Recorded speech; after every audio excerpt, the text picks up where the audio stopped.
Merci. Merci à tous d'être là dans ce beau lieu dont Sylviane va nous parler dans quelques instants. Pour ceux qui ont la chance d'être donc à la Société d'encouragement pour l'industrie nationale, la salle est presque pleine et à distance, vous devriez être beaucoup.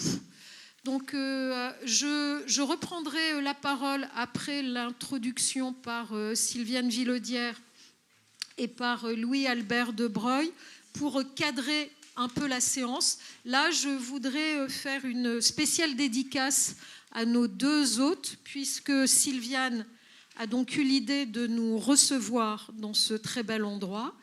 Et tu vas nous dire quelques mots sur ce bel endroit. Donc, Sylviane Villaudière est vice-présidente de la SEIN, S-E-I-N, Société d'encouragement pour l'industrie nationale. C'est la première fois que je peux dire SEIN en public, c'est bien. Je le redis encore une fois. Non, j'arrête. Et elle est aussi vice-présidente de la Fédération de golf. Et Louis-Albert de Broglie, c'est notre prince jardinier. J'espère que vous le connaissez tous et que vous pourrez venir visiter en fin de journée le cabinet de curiosité de Desrolles que Louis-Albert a racheté il y a quelques années. Donc, sans plus tarder, je vais donner la parole à Sylviane qui souhaitait incarner ce lieu et nous expliquer où nous sommes.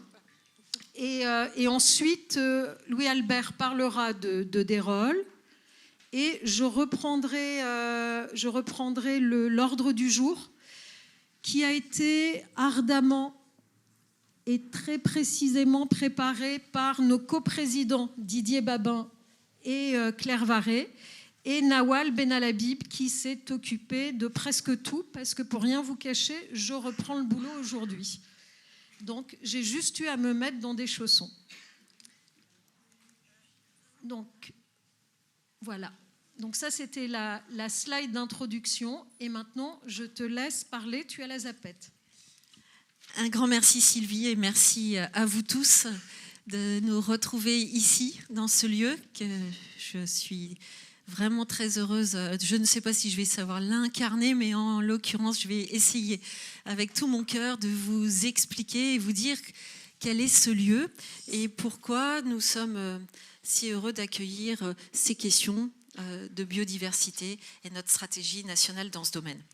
Alors, ce lieu, place Saint-Germain-des-Prés à Paris, auquel vous êtes, et puis à distance, je vous invite à venir nous retrouver dès que vous pourrez, évidemment, vous tous, mais vous savez peut-être que cette société d'encouragement pour l'industrie nationale n'est pas une société au sens, c'est pas une entreprise, c'est une association. C'est une association qui a été créée à l'initiative et sur inspiration des 3 consuls en 1801. Dont l'un était Bonaparte. Et en l'occurrence, l'idée de ce lieu, c'est de veiller avec l'appui de l'ensemble de nos savants, de notre recherche, de notre innovation française, c'est de veiller à faire le pont avec le monde de l'industrie, le monde des entreprises et de tous les types d'entreprises. Donc, c'était d'une certaine façon un lieu, et ça est resté un lieu qui assure ce lien entre la science, l'innovation et l'industrie, les entreprises. Alors, évidemment, à l'époque, c'était des hauts savants, des hauts fonctionnaires aussi, des experts chacun dans leur domaine, de la recherche technique, avec cette recherche appliquée, évidemment incarnée par des savants de tous les types de sciences.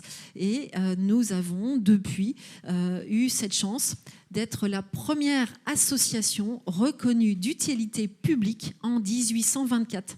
1824, première fois en France que ce statut naît, le statut d'association reconnue d'utilité publique. C'est ici, à la Société d'encouragement, qu'il a été pour la première fois attribué. Et depuis, ça fait plus de 200 ans, eh bien, que ce lieu contribue à aider à faire ce pont, encore une fois, et notamment à travailler beaucoup sur la mise en place de tout ce qui était de la normalisation, toute l'action ici de la société d'encouragement, les chercheurs, les savants, les industriels qui ont travaillé ensemble ont beaucoup travaillé sur les sujets des brevets, des marques, des dessins, des modèles et de tout le fait de capacité de déposer les brevets pour qu'ils puissent être protégés et faire en sorte qu'il y ait un développement industriel avec un partage évidemment le plus possible en bonne intelligence de la propriété industrielle. Alors, ici, on a des comités de toutes les sortes, à travers les siècles, depuis 200 ans, les comités des arts physiques, comités des arts chimiques, etc., vous les voyez à l'écran, et y compris le comité agriculture et industrie agroalimentaire. Là, on se rapproche aussi un peu du monde du vivant, et on a aussi, dans le monde du vivant, il ne faut pas oublier les hommes et les femmes, et aussi les sciences molles, et nous avons un comité des arts de la communication et de la formation, le sujet de l'éducation, est un sujet qui nous porte depuis longtemps et j'ai eu la chance d'en être présidente de ce comité et puis depuis d'être maintenant membre du bureau et de partager l'allant de notre société d'encouragement pour ce qui me concerne à titre personnel sur les enjeux de développement durable, de durabilité, d'environnement, de RSE et aussi évidemment de biodiversité. Vous l'imaginez bien si je suis avec vous aujourd'hui pour en parler. Dans ces comités, au travers des siècles, il y a eu des savants illustres, des membres illustres. Vous en voyez ici affichés quelques-uns.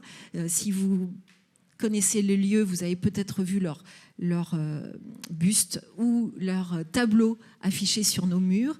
Et nous avons beaucoup de savants, beaucoup d'acteurs qui ont, à travers les siècles, porté ce sujet de la science, de l'innovation et de l'entrepreneuriat. Et nous poursuivons, puisque effectivement, aujourd'hui, tout en veillant à réhabiliter, à entretenir notre patrimoine. Nous sommes propriétaires de l'hôtel de l'industrie, ce lieu magique, à 1500 mètres carrés, ici, place Saint-Germain-des-Prés.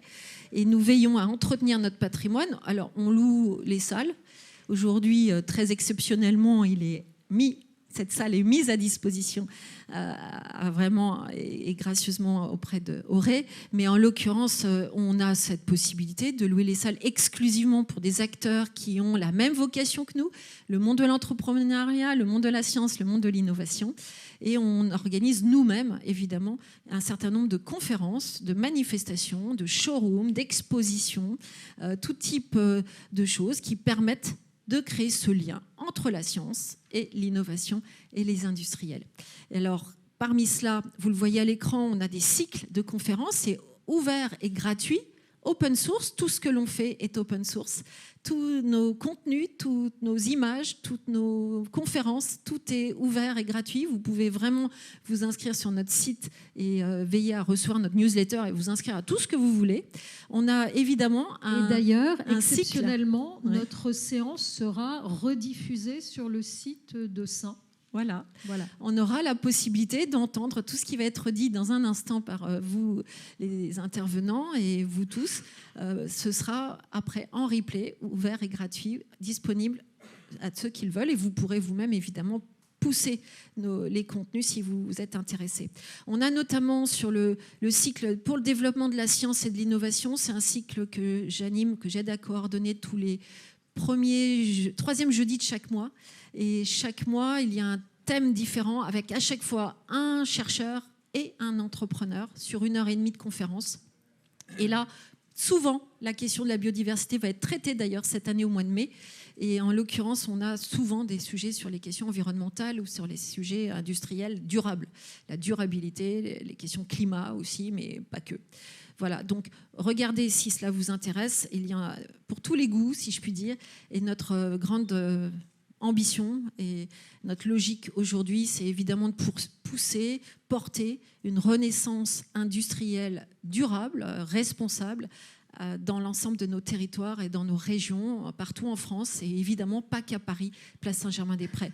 Et je voudrais juste vous dire qu'à ce titre, il y a dans la salle des partenaires qui, avec nous, travaillent sur ces questions, y compris parfois dans des expositions. On a la chance d'avoir avec nous aujourd'hui Franck Vogel, qui est lui-même créateur d'un festival de l'environnement, l'innovation et de l'art, qui va porter ce festival, qui ouvrira ses portes ici même le 4 octobre dans ces lieux et pour 15 jours ensuite d'exposition à travers Paris, c'est cela, sur ces sujets d'innovation, d'environnement et d'art. Et on fait beaucoup de choses et je lui passe tout de suite la parole avec aussi Louis Albert et je suis tellement ravie qu'avec Desrolles, nous sommes deux maisons avec des siècles d'histoire et nous partageons cela tout près ici du quartier de Saint-Germain-des-Prés. Merci beaucoup Sylviane. Louis Albert, quelques mots.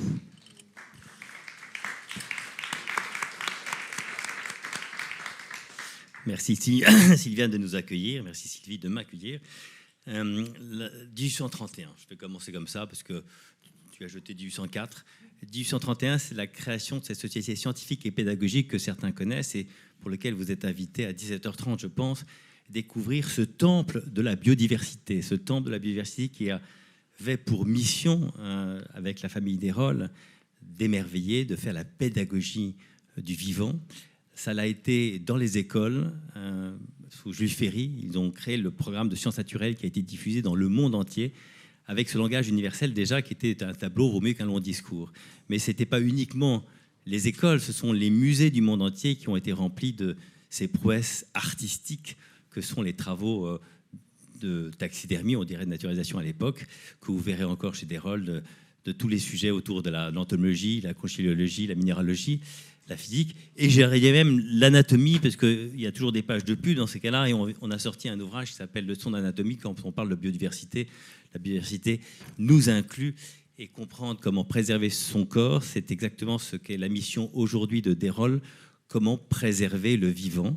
Ce sont les nouveaux métiers de Desrolles qui ont fait une société très moderne, et je dirais que au sujet de l'évaluation quantitative, on apporte aujourd'hui dans des missions de conseil l'évaluation qualitative, les exemplarités qualitatives avec ce langage Desrolles pour émerveiller, faire en sorte que l'émotion sur les sujets de biodiversité qui pourraient être arides alors qu'ils ne le sont pas, on a réussi à en faire pour le carbone des sujets compréhensibles de tous. Il faut rendre lisible et compréhensible la biodiversité et Desrolles y contribue. Et je vous invite donc à 17h30, les bons élèves, de venir prendre le pas sur le boulevard Saint-Germain et arriver chez Desrolles. Merci beaucoup à tous les deux. Merci. Et petit ouvrage qu'on vient de sortir la semaine dernière avec l'Union sociale de l'habitat, biodiversité et HLM. Quand on parle de biodiversité, c'est pour tout le monde. Bien sûr. Donc je vous invite à trouver une petite place. Et ensuite, j'appelle donc nos intervenants et d'abord le coprésident de ce groupe de travail biodiversité et économie. C'est la 8e séance. Ce n'est pas la dernière séance, c'est la 8e séance que nous co-organisons. Claire Varé, qui est là en script, qui est en train d'innover, puisqu'on vous proposera en fin de séance, non pas un dessin ou une caricature, mais quelques messages clés à emporter à l'issue de cette séance. Donc à ses côtés, Nawal, qui vraiment a préparé avec beaucoup de doigté cette séance. Et cette séance, on en a eu l'idée, Didier, Claire et moi, à un moment donné où j'espère que ce moment et son énergie va revenir très vite, à un moment donné où on se disait, c'est bien, on a cranté le sujet de la biodiversité au niveau national, au niveau international, on avait vécu la COP15, on venait d'adopter la stratégie nationale biodiversité, et on se disait maintenant, il n'y aura plus qu'à dérouler dans les territoires. Alors je ne veux pas en parler à l'imparfait, mais il y a eu quand même quelques gravillons qui sont venus infléchir cette rencontre entre territoire et politique nationale et stratégie internationale. Donc c'est aussi bien que cette séance ait lieu maintenant, qu'on soit dans une période de relative incompréhension et crispation. Ça va nous permettre de voir où se situent les aveuglements, les points aveugles, pardon, quand je dis aveuglement, c'est les points aveugles. Et je me permets une petite incise. Je ne sais pas si vous êtes comme moi, mais moi, parfois, je suis en proie à un peu d'éco-anxiété. Et je suis tombée sur un webinaire, enfin pas un webinaire, mais plus exactement une formation en ligne, gratuite, co-organisée par une coach qui a un nom un peu compliqué à retenir, plutôt alsacien. Et c'est hébergé par Carbone 4. Et donc, si vous faites Carbone 4 éco-anxiété, c'est un programme de 5 heures et avec beaucoup de réassurance. Je me suis rendu compte que mon éco-anxiété, c'est en fait de l'éco-lucidité. Et voilà. Et vous y trouverez plein d'astuces pour lutter contre ces moments de découragement et c'est cette énergie que nous devons recouvrir. Donc, cela dit, cette parenthèse faite, on a donc imaginé, Didier, Claire et moi, de mettre autour de la table des acteurs qui ne se parlent pas forcément assez souvent, qui ont des idées assez précises les uns sur les autres. Certains disent oui, mais les entreprises locales, ça les intéresse pas la biodiversité. Les entreprises disent oui, mais moi je peux rien faire au local, ils comprennent rien. Au niveau national, on nous dit ah mais on a tous les outils nécessaires et ça ne déploie pas.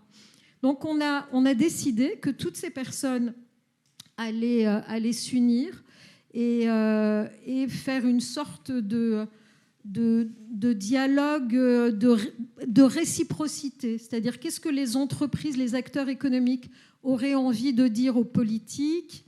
Qu'est-ce que le politique a envie d'adresser au local ?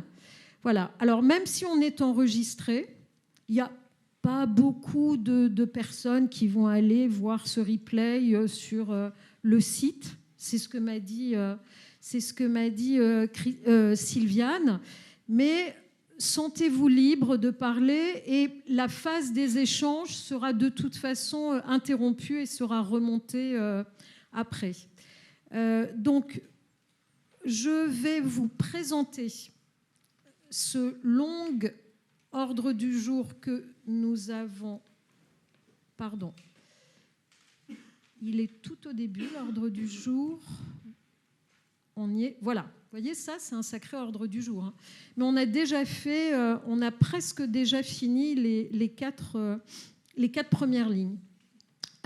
Donc, on est vraiment très heureux d'avoir pu réunir des représentants institutionnels, à savoir Sébastien Flores, qui est chef du service mobilisation et accompagnement des entreprises et des territoires, on rajoutera un S plus tard, à l'Office français de la biodiversité. Et on donnera également la parole à Vincent Hulin, Vincent qui a en charge au sein du SGPE, donc le secrétariat général à la planification écologique, qui est toujours rattaché au Premier ministre. Donc il est directeur de la priorité biodiversité. Et il se plaît à dire que la biodiversité n'est pas la cerise sur le gâteau quand il fait des présentations avec ses camarades du SGPE. Il n'est pas venu seul du SGPE, il est venu avec Emmanuel Schneider, qui a particulièrement en charge la territorialisation. On en a entendu parler. Donc là, ce sera la première table ronde et il y aura un moment d'échange. Sentez-vous libre de questionner donc nos trois intervenants sur comment ces politiques nationales sont-elles perçues, produisent-elles des effets ? Est-ce que ce sont les effets attendus ? Est-ce que ça va assez vite ? Est-ce qu'on a les bons leviers ? Et aussi, qu'est-ce qu'il faudrait accélérer ? Et la table ronde numéro 2, les deux tables rondes seront animées par Didier. La table ronde numéro 2, donc là, on va avoir des paroles d'experts au local. Et on a plusieurs régions plusieurs communes qui sont représentées. On a d'abord la région des Pays de la Loire avec Maude Chapalin, La région des Pays de la Loire est adhérente d'Oré. Elle est chargée de mission entreprise et biodiversité. Et elle sera accompagnée par deux personnes, Pascal, et j'oubliais le prénom de la seconde personne. Non. Pascal Guiffand de Openland, mais elles doivent être à distance, je pense. Openland, qui est une initiative particulière de régénération des écosystèmes. Et nous aurons également l'intervention de Arnaud Calec, qui a plusieurs casquettes et qui aujourd'hui est là au titre de son mandat d'élu de la commune de Saint-Martin-d'Uriage. Et Franck Sina, qui est DG des services de la ville de Saint-Herblain, Pays de la Loire. Donc on reste quand même un peu, on fait une grande diagonale est-ouest. Voilà. Et ensuite, on reviendra sur nos sujets d'actualité nationale et internationale. Et en beauté, on conclura cette journée par la visite du cabinet de curiosité de Dérol. Donc, sans plus tarder, je donne la parole à Didier. Je tiens à vous dire que ceux qui sont à distance, vous ne pourrez poser des questions que dans le chat, parce que vous étiez 154 inscrits. Plus, nous accueillons un certain nombre de collectivités et de représentants partenaires des collectivités qui sont au sein de Idealco, qui est un partenaire d'Oré. Donc, comme on ouvrait aujourd'hui à la société, à l'hôtel de l'industrie, on a aussi voulu ouvrir ce webinaire à Idealco. Donc, je salue nos partenaires d'Idealco et donc ceux qui sont en ligne, vous êtes plus que 30 parce que Idealco a son propre lien. Vous poserez des questions par chat et ceux en revanche qui sont dans la salle, vous aurez après chaque intervention la possibilité de poser vos questions. Voilà, je vous remercie. À toi de jouer. Merci, bonjour. Merci Sylvie, bon retour parmi nous. Je signalais qu'il y a quelques places de libre ici si vous voulez vous asseoir. Je pense que moi vous pouvez prendre mon siège, je pense que je vais être calé ici, je ne vais pas bouger. Donc merci à tous d'être là, merci énormément à nos intervenants. Si vous pouvez nous rejoindre, donc Sébastien, Vincent et Emmanuel sur la première table ronde. Donc on a imaginé effectivement il y a quelques temps cette séance dans le cadre du groupe de travail d'Oré. Et c'est venu en fait d'une discussion qu'on avait eue, je ne sais plus à quel moment, où on s'est aperçu qu'il y avait quand même une difficulté de dialogue entre les collectivités et les entreprises. À partir d'une question naïve, on a vu que ça enchaînait pas mal de discussions.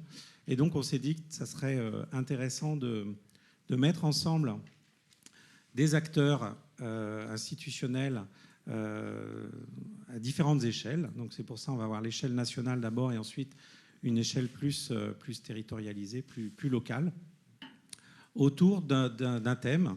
Et ce thème, c'est la mise en œuvre de la stratégie nationale biodiversité dans les territoires.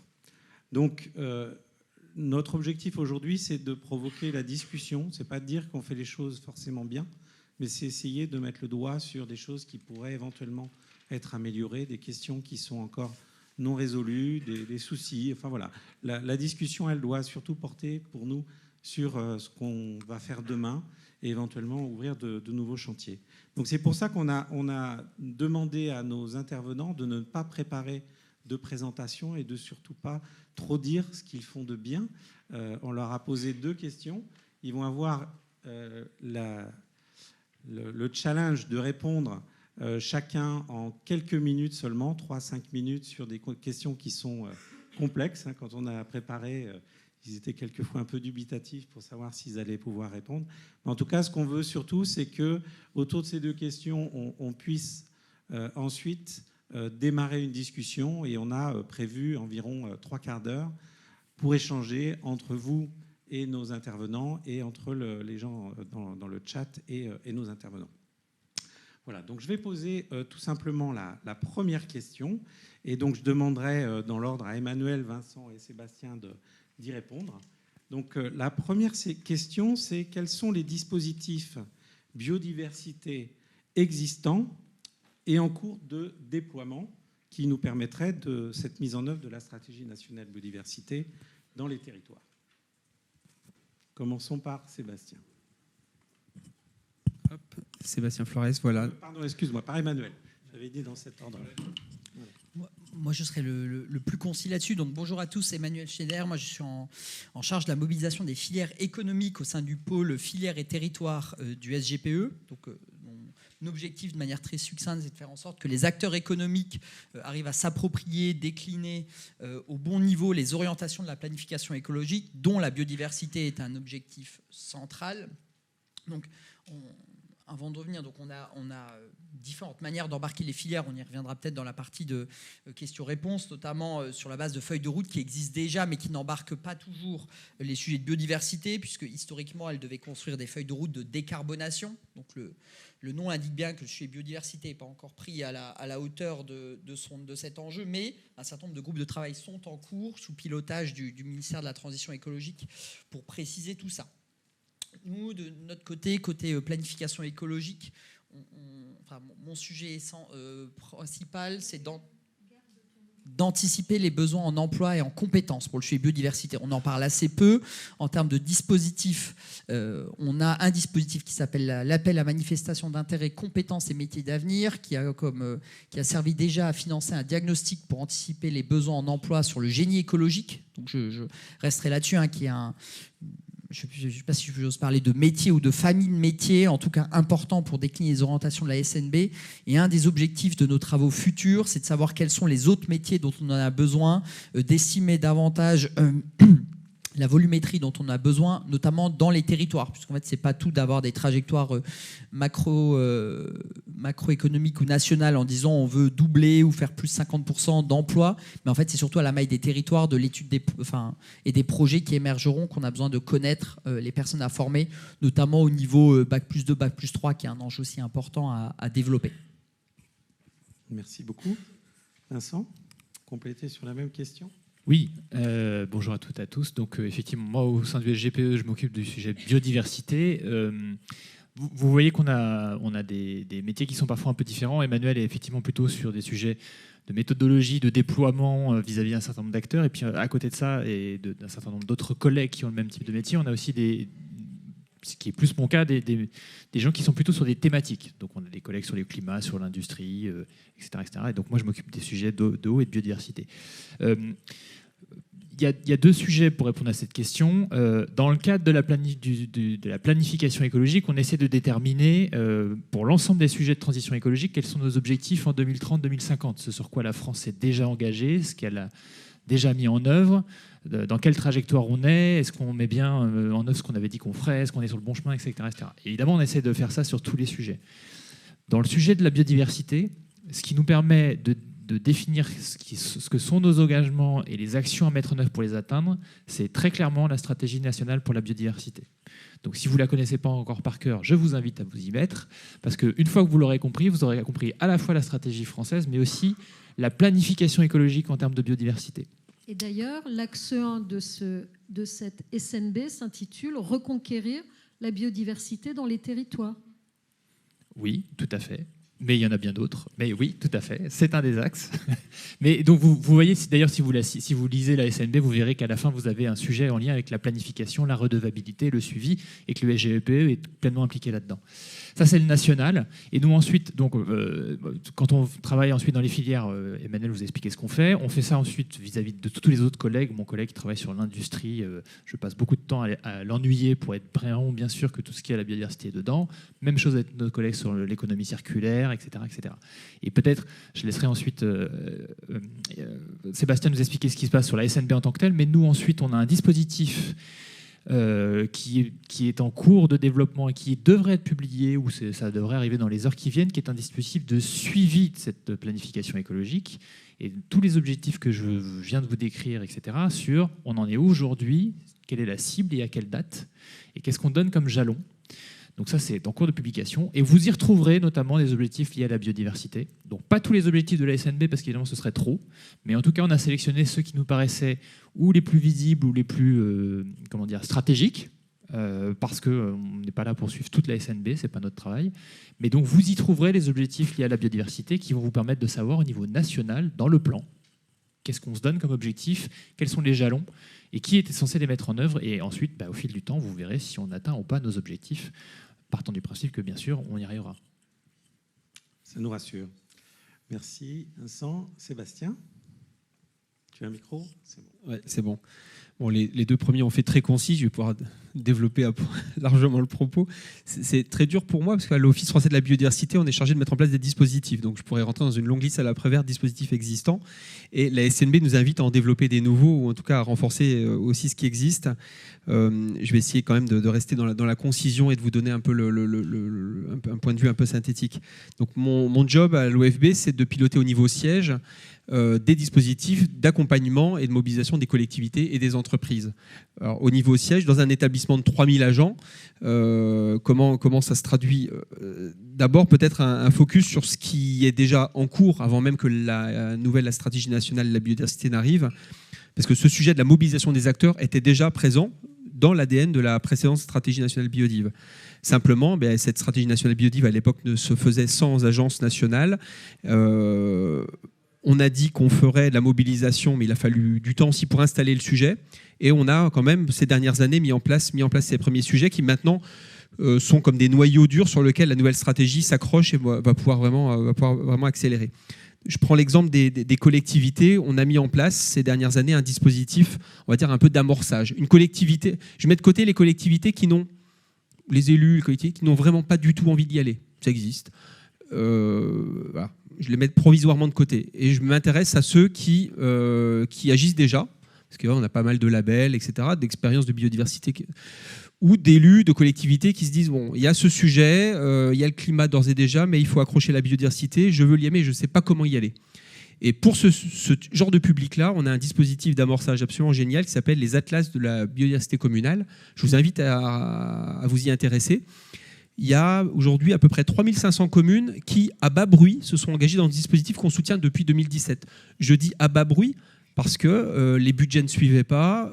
C'est un programme extrêmement peu porté parce qu'on ne pouvait pas tout porter. Et là, vraiment, il y a un avant, un après. La nouvelle stratégie nationale biodive multiplie par 3 ou 4 le budget consacré et staff, d'un point de vue OFB, le personnel pour mettre ce programme en résonance, mettre en relation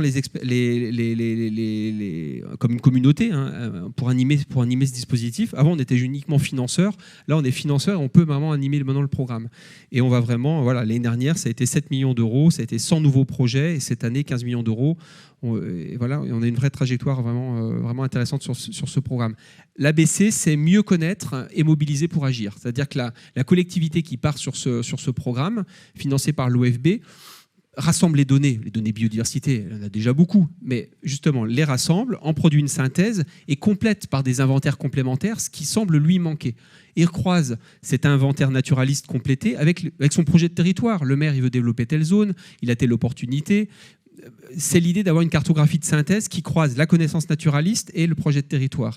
Et sur cette base, avec toute la mobilisation des acteurs qui se nouent dans le cadre de cette démarche, d'aboutir à un plan d'action pour agir de manière très concrète par la suite. J'ai un exemple récemment, une communauté d'agglomération dans l'ouest de la France, Cap-Atlantique, qui, à travers l'ABC, a identifié 40 zones humides. Et le plan d'action permet dans les années à venir de les restaurer. Une petite commune, Port-Spoder, fin fond du Finistère, fait l'ABC et sur la base des données rassemblées, puis de la mobilisation des acteurs, qui enfin arrive à mettre des concepts très concrets derrière ce mot biodiversité, qui n'est pas forcément facile aussi à traduire, a traduit ça dans son plan local d'urbanisme, et là où il y avait des enjeux à déclassifier des parcelles, etc. Et cette petite commune a transmis son virus à l'échelle de l'intercommunalité. Maintenant, c'est plus Port-Spoder, c'est la communauté de communes du Pays d'Iroise qui est partie sur cette trajectoire. Ça, c'est un dispositif. Un deuxième que je peux citer, et puis après je fais la liaison. On a mis en place avec les régions, les conseils régionaux en 2018, le programme Territoire engagé pour la nature. L'idée, c'est de dire, bon, Les communes qui sont dans des parcs nationaux, qui sont dans des PNR, c'est formidable. Elles ont une ingénierie locale pour les accompagner. Mais la plupart des communes ne sont pas dans ces zones privilégiées, sont dans une espèce de zone blanche, un peu comme les zones blanches du téléphone. Pas d'ingénierie, elles ont envie d'y aller, mais elles ne savent pas comment faire. Donc on a mis en place un programme par région, avec les régions qui veulent le lancer. Donc ce n'est pas partout lancé. Aujourd'hui, c'est 13 régions sur 18. Et ça s'appelle Territoire engagé pour la nature. L'idée, c'est de favoriser la mise en place de plans d'action à l'échelle des communes ou des communautés de communes et de leur faciliter le passage à l'action. Eh bien, ce programme qu'on a déployé avec Région de France, on le branche maintenant avec le programme des ABC qu'on finance. Et on a un continuum d'action. On a un dispositif d'amorçage. Pour celles qui passent ce dispositif d'amorçage, elles ont Territoire engagé pour la nature avec de l'ingénierie régionale qui permet d'aller plus loin. Et puis pour les meilleurs, on les retrouve dans des dispositifs d'exemplarité type Capitale française de la biodiversité que vous connaissez peut-être. Et on a ce continuum, on essaye de regarder comment on peut appliquer la même chose. Ce n'est pas la même chose pareil, mais évidemment, au secteur des entreprises, avec un dispositif comme Entreprises engagées pour la nature, avec l'idée, pareil, qu'on accompagne ceux qui veulent passer à l'action, formalisation de leurs engagements, traduction dans le concret, et comment on fait communauté avec ces entreprises pionnières. On a aujourd'hui plus de 250 qui ont adhéré au programme, 160 qui sont engagés avec un plan d'action très concret. Ça, c'était le passé, je dirais. C'était la stratégie nationale biodiversité 2. Mais maintenant, la question, le défi, c'est la massification. Comment on fait avec ces 250 pionnières vraiment pour passer à l'échelle? On a 4 millions d'entreprises en France. On voit bien que ce n'est pas au rythme où on a été ces dernières années qu'on peut y arriver. Donc, c'est les questions qu'on se pose aujourd'hui, d'engagement par filière, d'engagement avec des partenaires, d'engagement en utilisant les dynamiques territoriales. Parce qu'un dispositif qui s'adresse aux entreprises et qui est piloté d'un point de vue du siège d'un établissement public national, ça peut poser question. Donc c'est comment on fait vis-à-vis des conseils régionaux qui portent le développement économique, les agences de développement économique territorial, et c'est avec ces écosystèmes-là qu'on va agir demain. Très bien. J'ai essayé de faire court. Dans les temps. Merci. Très bien. Bon, ça, c'était la question facile, j'allais dire. C'est ce qui existe déjà. Bon, on va passer à la deuxième question. C'est quels sont les leviers pour co-construire avec les acteurs des territoires et pour articuler la planification écologique, la SNB au niveau territorial, avec les entreprises, qu'est-ce qu'on peut imaginer, qu'est-ce qui existe, mais qu'est-ce qui est en cours de réflexion? Je sais qu'on a la territorialisation de la SNB, on a la territorialisation de la planification, il y a un certain nombre de demandes qui vont arriver en termes d'un plan de restauration de la nature. Voilà. Comment vous prévoyez, vous imaginez cette co-construction avec les acteurs des territoires pour effectivement éviter que ça soit simplement quelque chose qui descende de Paris vers les territoires et qui ait véritablement une appropriation correcte de ces objectifs? Alors, je ne sais pas si c'est la question la plus difficile, parce que je m'y retrouve plus, mais en tout cas, nous, alors, dans les instances, on dirait qu'il y a 3 types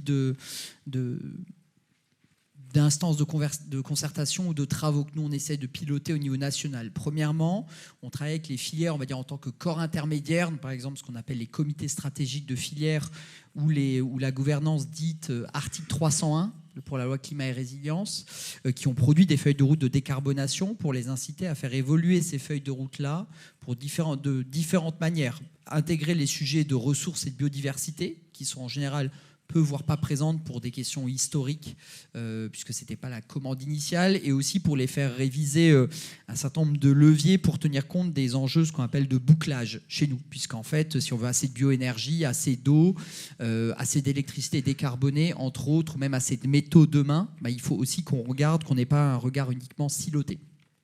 Donc ça, c'est le premier courant de travail par rapport à ce qui existe. La deuxième chose qui sont lancées sous le contrôle des ministères, c'est un certain nombre de groupes de travail pour préciser des leviers. Puisque dans le cadre de la planification écologique, on a publié des panoramas de leviers. On a d'ailleurs publié sur notre site internet un guide des leviers, surtout sous l'angle territorial, on y reviendra, qui précise les leviers à la main des territoires pour réussir la planification écologique. Et dans ce cadre-là, il y a certains leviers qui sont déjà plus ou moins bien documentés. Quand je parle de levier, c'est par exemple le levier électrification des véhicules, où là, derrière, il y a un certain nombre de mesures financières, des mesures réglementaires, etc. On a aussi une autre mesure, ça va être la résorption des points noirs, par exemple. Donc on en a sur tous les volets, ou la réduction de l'enfouissement des déchets. Donc on en a sur tous les volets de la planification écologique. Et notre objectif, c'est derrière chacun de ces leviers d'avoir des mesures concrètes des mesures financières, des mesures réglementaires, des filières qui s'engagent dans des objectifs précis, etc. Et c'est ça aussi, comme Vincent l'a dit au niveau du tableau de bord, qu'on va vouloir suivre dans la durée pour s'assurer que, aussi beau soient nos PowerPoint ou pas, il faut que ça se transforme en action sur le territoire au sein des entreprises. Et le troisième sujet, comme je l'ai dit rapidement en introduction, c'est d'anticiper pour chacun de ces leviers, en particulier pour la biodiversité, les besoins en emploi et en compétences demain, puisque en fait, c'est pas tout de dire qu'il faut changer telle et telle pratique.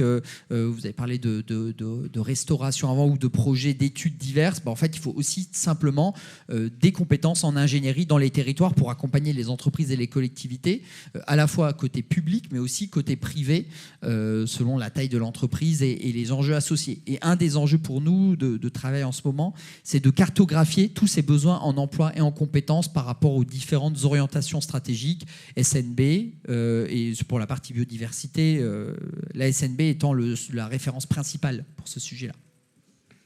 Merci Vincent. Plus précisément sur la côté biodiversité, qu'est-ce que tu peux nous montrer ? Pour le sujet de la biodiversité, en fait, on a pleinement intégré cet enjeu, au-delà de ce que vient de décrire Emmanuel, dans ce que nous, on a mis en place pour territorialiser la planification écologique. Je vous ai dit que notre travail, c'était de planifier l'atteinte pour la France, pour le pays, d'un certain nombre d'objectifs, qui sont objectifs mondiaux ou nationaux, etc.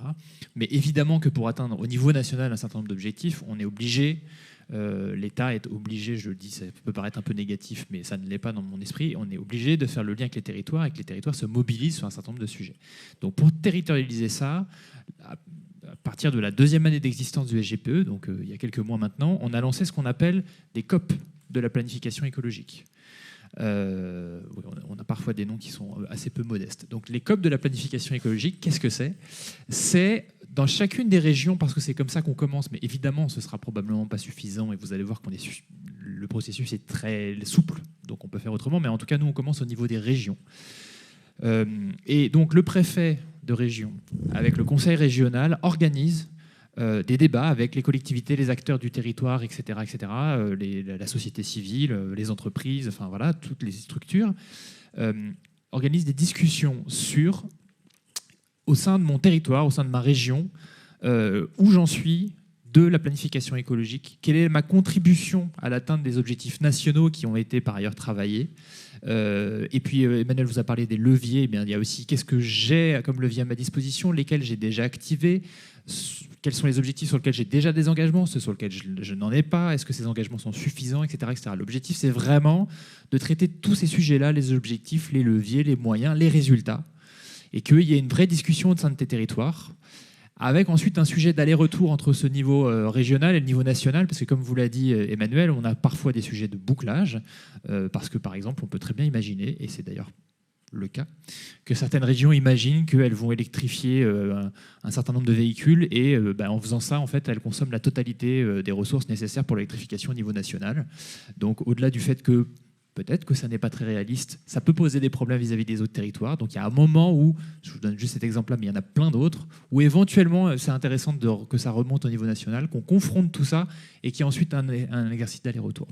Dans ces COP, nous, notre travail, ça a été de fixer le cadre et l'état des lieux que l'on connaît, qui ensuite vocation évidemment à être complété. Et dans ce cadre et dans cet état des lieux, il y a à la fois des sujets en termes de décarbonation, avec des objectifs d'émissions de gaz à effet de serre qui sont déclinés dans le territoire, mais il y a aussi des sujets liés à la biodiversité.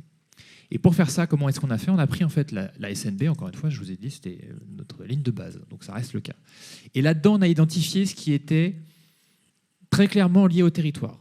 On a cité les points noirs de continuité écologique, on peut citer la gestion des forêts, on peut citer la création d'aires protégées et des zones sous protection forte. Il y en a tout un tas comme ça, en se disant, en fait, ça, si on veut atteindre nos objectifs nationaux, il faut absolument que les territoires s'en saisissent. Et donc, il faut qu'ils en parlent au sein des COP. La désimperméabilisation, la restauration des habitats naturels, enfin, je ne vais pas tous vous les citer. Et donc là, on donne le cadre national, on donne les informations de ce que nous, on sait de la contribution du territoire à la réalité des choses et à l'objectif à venir. Et puis après, le débat se fait. Et là où je vous dis que le sujet est assez souple, c'est qu'en fait, c'est au territoire de se saisir de ce diagnostic, de le compléter, d'indiquer que pour eux, tel objectif que nous, on a identifié n'est pas pertinent, qu'au contraire, il en manque, etc., etc. Et après, de faire remonter tout ça et de voir pour se placer là. Et donc, Ce travail-là, il vise à territorialiser la planification écologique et donc la SNB. À côté de ça, il y a un vrai travail de territorialisation de la stratégie en tant que telle, la stratégie nationale pour la biodiversité, sur lequel je laisserai éventuellement Sébastien revenir, mais qui est menée là, pour le coup, plutôt par le ministère de l'Environnement. Mais comme les choses sont bien faites, en fait, on est constamment en train d'échanger. On est constamment en train de voir si ce qui se passe dans les COP est bien lié au travail de territorialisation de la stratégie nationale en tant que telle, et vice-versa. Et donc, tout ça est vraiment ensemble. L'objectif étant de ne pas ni court-circuiter les travaux des collectivités et des territoires qui ont déjà fait énormément de choses, ni de donner l'impression qu'il y a deux tuyaux avec deux objectifs qui sont quasiment les mêmes, mais pas exactement, et qui ne se parlent pas. On a vraiment construit le sujet comme ça, et je ne peux pas toucher du bois parce qu'il n'y en a pas ici, mais pour l'instant, ça se passe bien. Et on arrive à travailler bien ensemble. Donc j'ai la faiblesse de penser que c'était plutôt bien parti. Très bien, on a compris que les choses étaient sur le papier au moins cohérentes. Voilà, donc comme vous le savez, il y a aussi, puisque tu parlais tout à l'heure d'un suivi de la mise en œuvre, il y a le Comité national biodiversité qui aura la charge justement d'avoir un regard sur cette mise en œuvre. Donc on aura tous les ans l'occasion de vérifier ce qui se passe. Sébastien, qu'est-ce que tu peux compléter sur ces leviers et ces dispositifs d'échange et de co-construction? On essaye. Déjà, co-construire avec les acteurs des territoires, il faut que ça s'incarne. Parce que le débat, comme on peut l'avoir, effectivement, au niveau national, voilà, à un moment donné, c'est comment on va au plus près du terrain. Ça a été un sujet pour l'OFB et notamment l'agence qui l'a précédé, l'AFB, de comment à un moment donné ce sujet de la mobilisation, qui est dans la loi, comment on lui donne corps. Alors, ça a été, nous, notre sujet, la création des agences régionales de la biodiversité. Comment, à un moment donné, très concrètement, et ce n'est pas un sujet de gouvernance, c'est un sujet vraiment d'action opérationnelle pour les gens, vraiment pour agir, comment on leur donne des interlocuteurs, une carte de visite, etc. Et on a proposé aux régions qui voulaient nous suivre de créer ces agences avec nous pour démultiplier la possibilité vraiment d'avoir des sphères techniques de co-construction, de discussion, d'appui.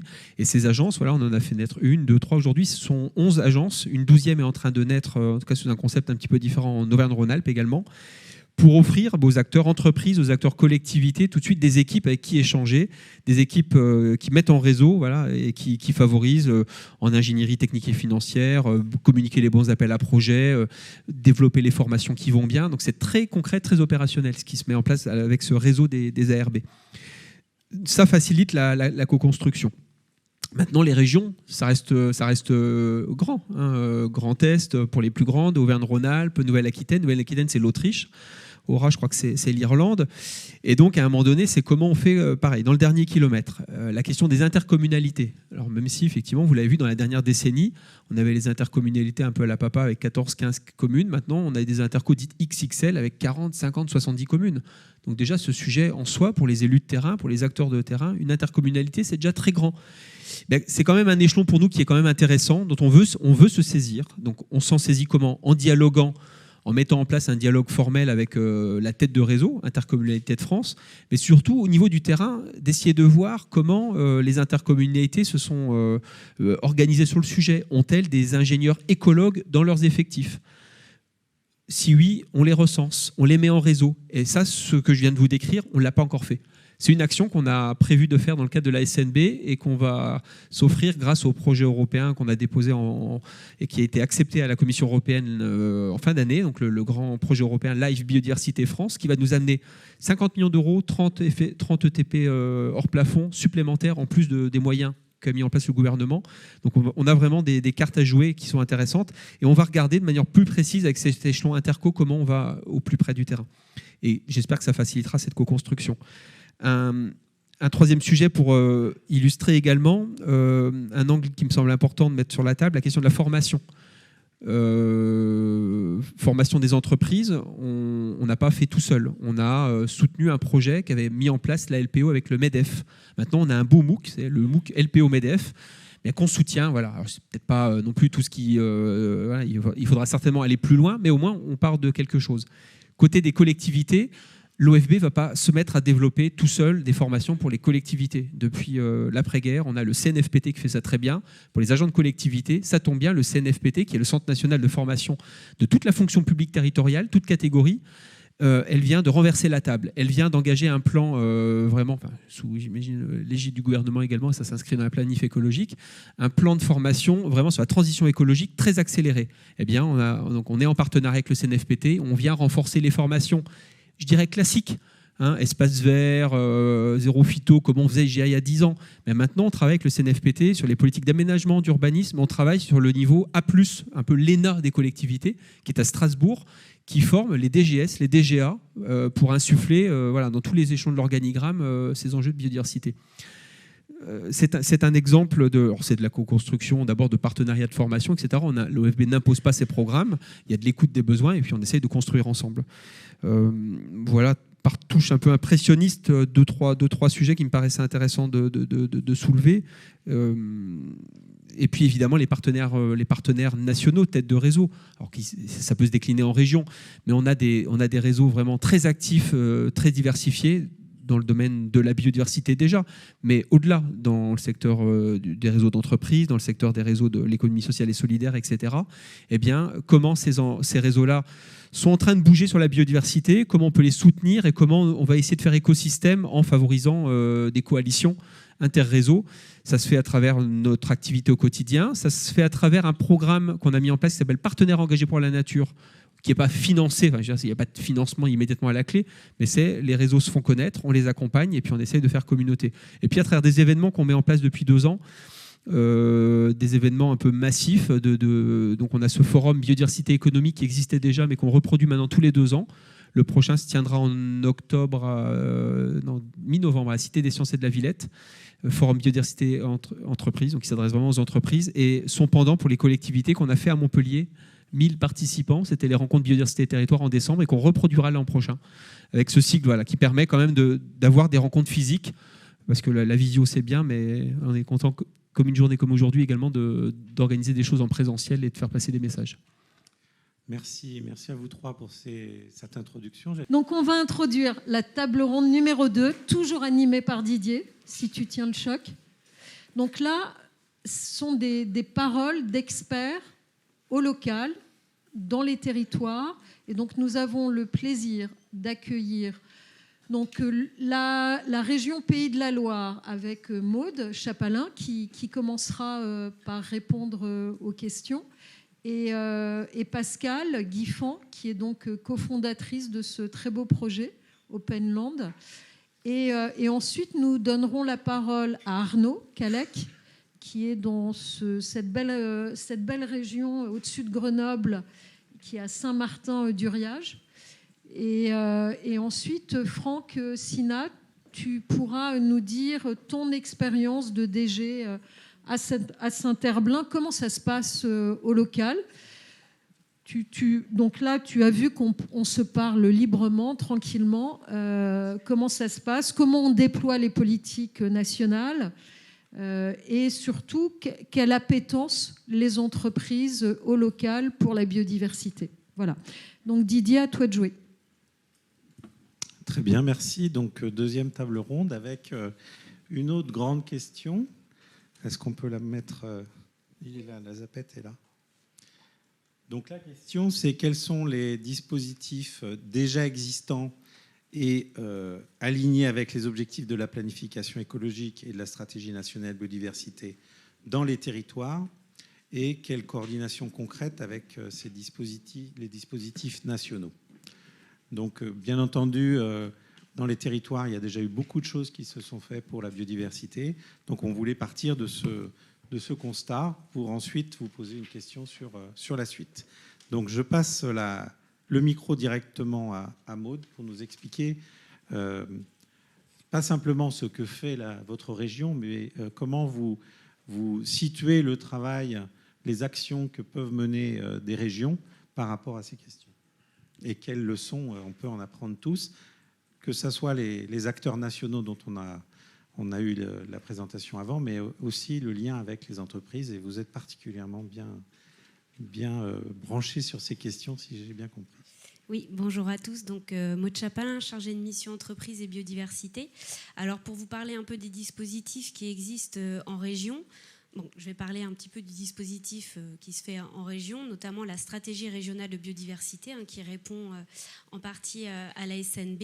En région Pays de la Loire, il y en a une première en 2018 et là, la deuxième est en cours de validation pour 2024 jusqu'en 2030. Et dans ces deux stratégies, on a bien l'action en faveur en lien avec les acteurs économiques pour prendre en compte la biodiversité. Les dispositifs qui existent, ça va être notamment l'accompagnement des entreprises sur la prise en compte de la biodiversité. Ça ne se fait pas tout seul au niveau de la région. On s'appuie sur beaucoup de partenaires, notamment des réseaux d'entreprises, que Pascal, elle va vous présenter sa structure, mais d'autres structures qui peuvent nous accompagner sur ces sujets-là. Donc ça, c'est vraiment un tissu collectif et territorial sur l'accompagnement de ce sujet-là. Alors nous, on cible beaucoup les TPE-PME parce qu'on se rend compte qu'aujourd'hui, la biodiversité, on en parle beaucoup au niveau des grandes entreprises. Mais il faut savoir que, notamment sur la région Pays de la Loire, plus de 80% des entreprises sont des TPE-PME. Et voilà, il manque de moyens. Enfin, ça sera peut-être la deuxième question. Donc, je ne vais pas tout de suite sur la deuxième question. Mais nous, notre cible, c'est vraiment TPE, PME. Et on essaye aussi de travailler en coordination avec les territoires, notamment via des accompagnements financiers où on fait travailler des EPCI avec les acteurs économiques sur des projets de territoire en lien avec leurs acteurs économiques, notamment sur le maillon de la zone d'activité qui marche plutôt bien. On a un collectif d'entreprises qui s'engage en lien avec la collectivité territoriale. Donc ça, c'est quand même un maillage qui fonctionne plutôt bien en s'appuyant toujours sur les acteurs de territoire, donc des associations d'entreprises, des associations environnementales, des bureaux d'études. Voilà, vraiment le maillage territorial en faveur de cet accompagnement. Merci beaucoup. Pascal, au niveau d'une initiative, d'un projet, comment vous répondez à ce type de questions ? Alors merci. Donc je vais présenter rapidement Openland pour vous dire ce qu'on fait, parce que je pense qu'on n'est pas du tout connu. Donc nous, on a un projet dont l'objectif est d'intégrer au maximum dans le métier de chacun les enjeux de transition écologique. Et comment est-ce qu'on fait ça ? On a en fait une action associative où on accompagne des porteurs de projets, de jeunes projets. Donc on leur propose un programme de pré-incubation ouvert gratuit. On a accompagné plus de 400 projets sur le territoire. Donc on est basé à Nantes, donc sur le territoire des Pays de Loire, notre métropole, etc. On a également une entreprise sociale qui accompagne à la fois des PME, des ETI du territoire, et on travaille aussi avec le secteur public puisqu'on déploie la formation aux cadres, aux fonctionnaires, aux 25 000 hauts fonctionnaires donc, qui vont suivre la formation transition écologique au niveau de l'État.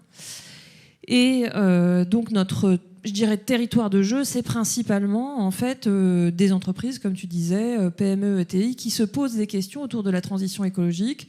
Et nous, on a pour habitude de travailler avec une boussole où l'objectif est de prendre en compte les enjeux climatiques, les enjeux de ressources et bien sûr les enjeux de biodiversité et de transformation humaine que ça demande. Transformation des compétences, transformation de l'action, transformation des projets. Pour aller vers ce qu'on appelle une économie régénérative, c'est-à-dire qu'une économie qui ne prend pas juste en compte ses impacts, mais aussi ses dépendances, et comment est-ce qu'elle participe à justement préserver les services écosystémiques ou contribuer à les restaurer. Et dans cette logique, en fait, on s'est aperçu qu'il y avait quand même un enjeu très important qui était de la prise en compte de la situation du territoire, c'est-à-dire quelle était la situation, quel était l'état des lieux des services écosystémiques sur ce territoire et comment est-ce qu'on aidait les acteurs économiques à s'en saisir, pas juste pour se sensibiliser ou connaître le sujet, mais pour pouvoir ensuite faire des projets ensemble.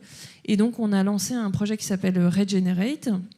On a publié un livre blanc l'année dernière dont l'objectif était de pouvoir donner à voir l'état des écosystèmes, de pouvoir prendre en compte avec l'ensemble des acteurs qui se mobilisent, donc des acteurs publics, des acteurs privés, sur ces sujets, de prendre en compte quel est l'état des lieux, de la conscience sur cela, comment est-ce qu'ils agissent, quels sont leurs freins, quels sont leurs leviers, et puis de proposer un certain nombre de challenges, de défis. Donc on est vraiment dans une démarche beaucoup bottom-up, vraiment qui part de l'état des écosystèmes, qui part des acteurs, pour se dire comment est-ce que concrètement on peut identifier des projets pour contribuer aux grands enjeux et donc s'aligner avec la stratégie régionale, voire la stratégie nationale dans l'action, mais en alliant une prise de conscience écologique et l'envie entrepreneuriale de développer ces projets. Nous, notre objectif, c'est quoi? C'est vraiment d'arriver à ce qu'il y ait une compréhension et un lien au territoire et au commun qu'il faut finalement et qu'il faut se coaliser pour agir ensemble. Et le agir ensemble, quand on est dans une entreprise, qu'on est dans la roue du hamster de son compte des résultats, de ses objectifs, etc., surtout quand on a une PME, une ETI, c'est pas vraiment évident. Donc, quels sont les espaces aussi de dialogue et d'action concrets pour pouvoir agir ensemble sur sa zone d'activité, sur un port, sur le cours d'eau qui est à proximité de son entreprise, etc. C'est vraiment ça l'objectif. Très bien, merci beaucoup. Arnaud, je vais te passer la parole. Donc, tu as une longue expérience de la mise en œuvre des objectifs de biodiversité à travers ta vie professionnelle. Donc, tu te retrouves maintenant élu dans une commune. Donc, comment tu vois ce lien entre les dispositifs qui se sont succédés et les actuels objectifs de planification écologique de la stratégie nationale biodiversité et comment tout ça se coordonne bien ou moins bien? J'ai envie de commencer par une question, c'est que dire, pour vous aujourd'hui, si vous deviez protéger la biodiversité, qu'est-ce que vous feriez? Voilà, déjà. Qu'est-ce qui serait possible? Et moi, c'est une des questions qu'une entreprise m'a posée, qui a créé une fondation, et qui dit, tiens, mais comment faire? Voilà, j'ai tant de millions, qu'est-ce que vous faites avec? Au-delà des dispositifs. Mais bon, bien, qu'est-ce que vous feriez, vous? Vous avez de l'argent, qu'est-ce que vous feriez? Une des réponses, ça a été de dire, il faut acheter de la terre, acheter de la nature, acheter des terrains pour les sauvegarder pour le long terme. C'est vraiment un des points importants. En France, le Conservatoire du littoral le fait depuis 1976. Parallèlement à cela, les départements ont pour compétence, dans le cadre de leur politique espace naturel sensible, justement d'acheter des terrains et aussi de les partager en tant que lieu privilégié de découvrir la nature. Et du coup, en tant qu'élu d'une commune, eh bien, aussi, la commune, elle est propriétaire de 900 hectares. 900 hectares de forêt. Et cette forêt, au sein de cette forêt, la commune a décidé de créer un espace naturel sensible, d'être aidée par le département, d'acheter de nouveaux terrains, qui étaient adjacents. Et donc, du coup, aujourd'hui, on est dans du long terme. Et c'est un dispositif, je crois, qui est important et qui est complété aussi avec les conservatoires des espaces naturels qui se sont développés maintenant depuis une trentaine d'années. Et donc, c'est vraiment quelque chose de... Je trouve qu'aujourd'hui, on est justement dans le long terme et que c'est pour toujours une fois qu'on a acquis. Et ça, c'est important. Voilà, je dirais en termes d'outils, dispositifs qui existent, je trouve que c'est très, très, très important. Le deuxième point, il ne suffit pas d'avoir des noyaux de biodiversité, parce que là aussi, on peut créer un réseau de réserves, on peut créer un réseau d'espaces, d'acquisition, d'oasis de nature, mais il faut bien qu'ils soient connectés. Parce que les oiseaux, ils se déplacent, mais il faut aussi qu'il y ait la végétation, la flore, tout ça, il faut qu'il y ait des échanges. Et donc, du coup, depuis une vingtaine d'années, ce qui a été ciblé par les experts, et j'ai eu le plaisir de travailler sur cette thématique toute innovante, parce qu'on est sur un sujet, la biodiversité, qui est innovant. C'est ça qui est extraordinaire, c'est qu'on est sur un sujet, tous les jours, on apprend. Et on sait qu'on sait encore moins, mais on apprend. Donc c'est un sujet, sachez qu'en tant qu'entreprise, on est sur un sujet que vraiment c'est très, très, très récent par rapport à politique culturelle qui date des années... il y a 2 siècles maintenant, même 1930 en particulier, mais nous, on en est au début de notre histoire. On est en train d'écrire ce début d'histoire de protection, de prise de conscience, tout comme je dirais qu'à un moment donné, on utilisait les pierres des monastères pour construire d'autres maisons. Aujourd'hui, on n'imaginerait plus le faire, quoi. Et bien aujourd'hui, c'est pareil pour la biodiversité, on n'imaginerait plus, dans certains cas, détruire certaines tourbières qui ont mis 30 000 ans pour venir jusqu'à nous. Et donc, du coup, il y a ce patrimoine naturel qu'on a à transmettre. Et du coup, mais il ne suffit pas que d'acquérir, il faut aussi qu'il y ait des liaisons. Donc c'est tout ce qui concerne, vous avez entendu parler de la trame verte, trame bleue, trame noire aussi. Et ça, un des outils de planification, c'est les plans locaux d'urbanisme. Et même au-delà de ça, sachez qu'il existe aussi les schémas de cohérence territoriale, les SCOT, et même, on dirait même au niveau national, il y a des stratégies qui existent aussi. Donc tout ça, il y a un aménagement du territoire, et elle est importante, portée par l'État en particulier, mais aussi avec les collectivités, la région, pour vraiment définir justement les enjeux. Donc sachez que plan local d'urbanisme, il y a un outil aussi, quand on parle des dispositifs, qui est porté par les départements, qui s'appelle le PAEN. C'est un dispositif, un outil de protection des espaces agricoles et espaces naturels. Et c'est vraiment avec pour but que, au-delà du plan local d'urbanisme, les terrains ne soient, pour ainsi dire, jamais urbanisés.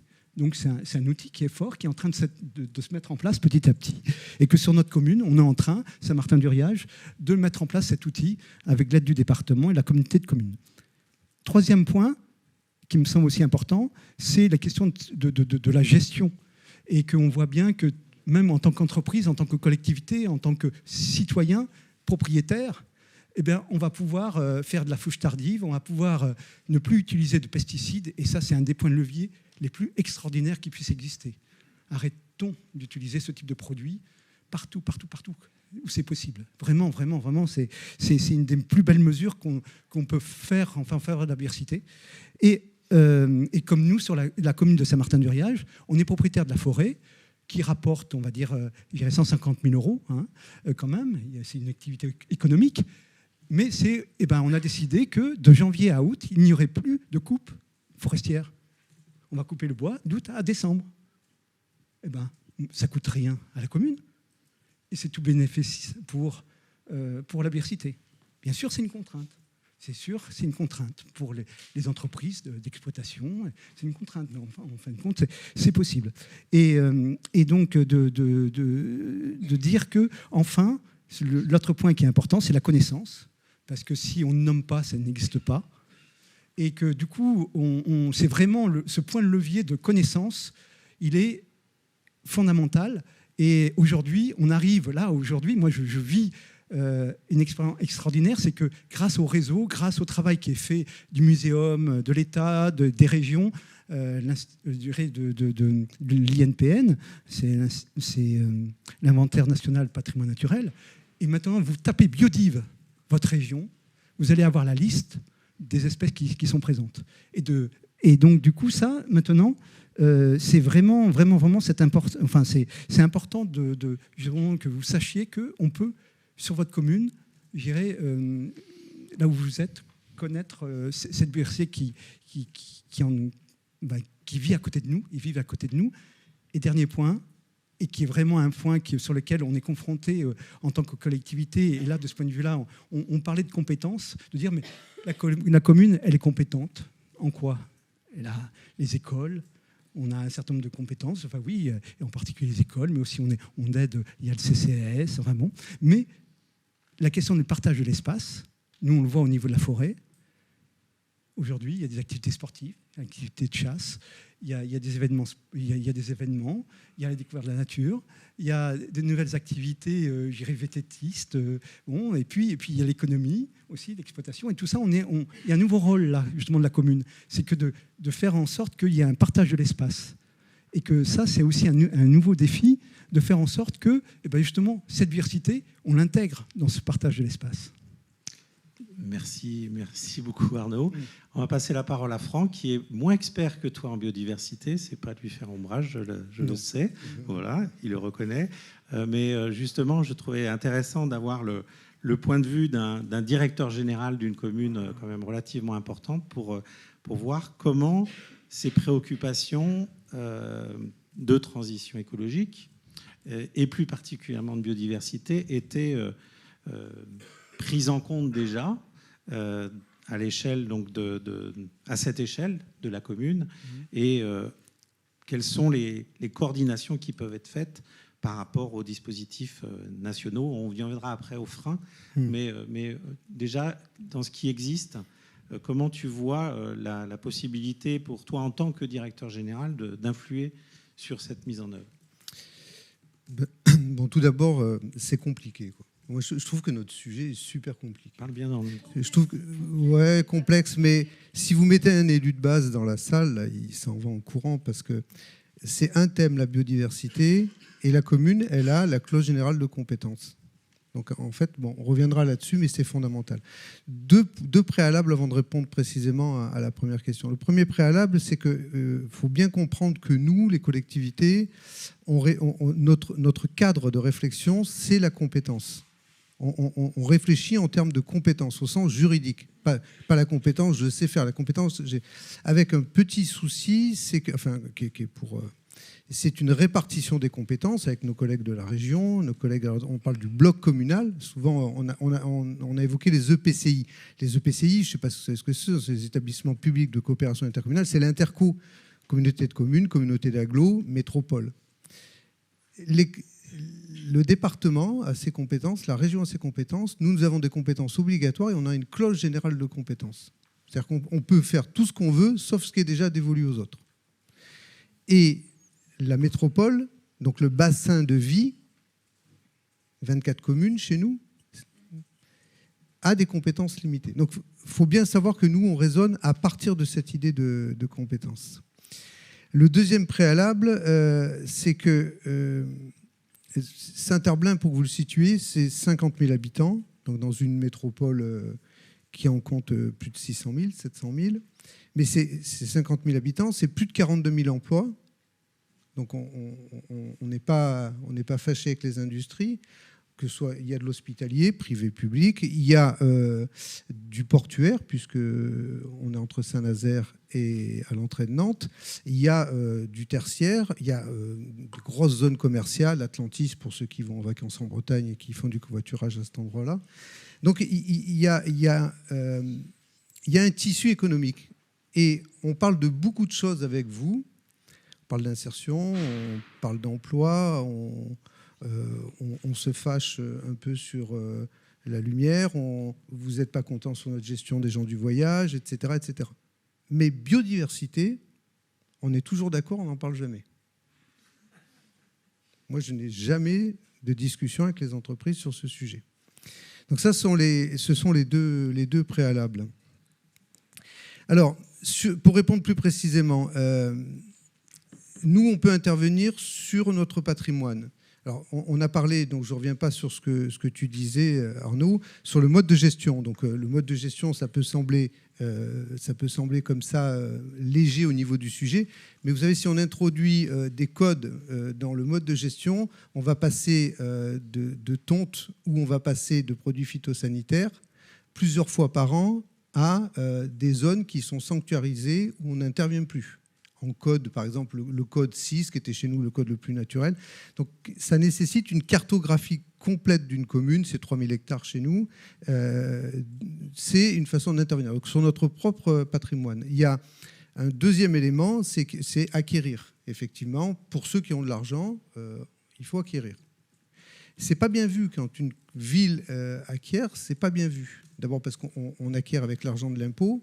Et si c'est pour faire des friches, c'est comme ça que les gens les appellent.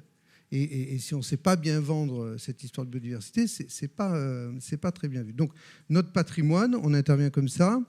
Le deuxième point, c'est sur la réglementation. On a évoqué le PAN, mais les outils réglementaires sont les plus forts. Alors, le PAN, c'est quand on envoie un élément extrêmement fort. Nos collègues de l'État étaient là tout à l'heure. Le PAN, c'est je sanctuarise.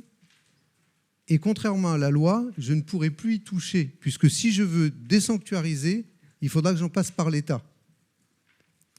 C'est costaud.